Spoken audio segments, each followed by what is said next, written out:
प्रीतिक जी के फरमाइश लग बया जी यूट्यूब पर हम सुन ले रहनी है गाना अलग उगावता घरी अब छूट गइल बे प्यार मोहब्बत के बात बा ए घरी लइकन के बीमारी धले बा दिन भर मोबाइल चार्ज करता रसल लइका बा आ राती खा वीडियो कॉल को के आ कमरा उड़ के कूई कूई कूई कूई बिछौना दादा हो दादा बेचैन हो जाता रसल लइका एकदम एक औरी बीमारी बा अरे वो बा फेसबुकवा पर एगो बीमारी ल बैठो फेसबुकवा पर एगो बीमारी आइल बावे फेसबुकवा चालू को के अब बगल वाला दबातन होम साइड आह दादा लागता लंका में बाण चले नु रावण काहे कोइले बा मुवत हये नहीं खे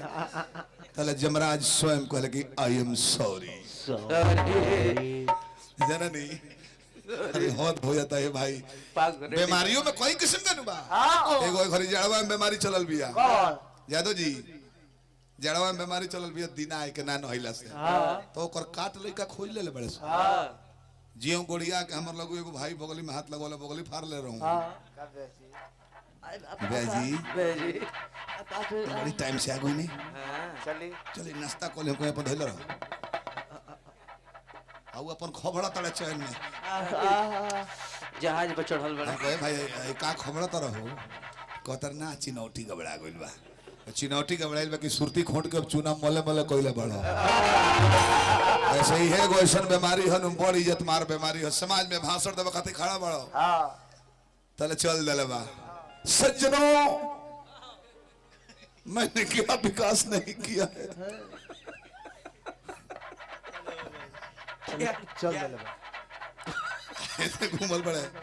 फिर छोड़ देले सज्जनों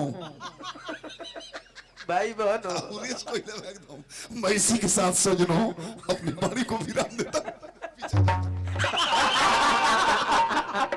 जना नहीं बड़ी इज्जत मार बीमारी हो आई में 2-5 मिनट में 2 गो मजा बा जले खबरबो नु बुझाई कि जहाज से घूमत हनी फ्री टिकट स्वर्ग लोक आवेला बा अब 5 मिनट के बाद जब भक भकाई नु पंछा छोड़ के तो बुझाई कि जहाज पर से कोनो सरवा ठेल देल हम हिमालय में टकराए जा रहे ओकरा पहले वो खजुवट बीमारी आई रहे हमरो एक बार भई रहे जना के कल कल कहल जाला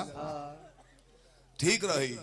आ डोल डाल करे बैठबनु हाथ बाई चांस पड़ गइल अब चल दला बा तू छप छोड़ कर लाल लाल हाथ कइले बड़ा कब तो है ना मुंह में पर हो जाता इतना सुंदर लइका रस्सी बरेले सो पाक फूक पाक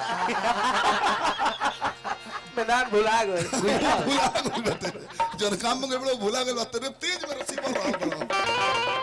जन नहीं का करो समय समय की बात है ना ई कैसन बीमारी में प्रेम के बीमारी तड़पन रोवल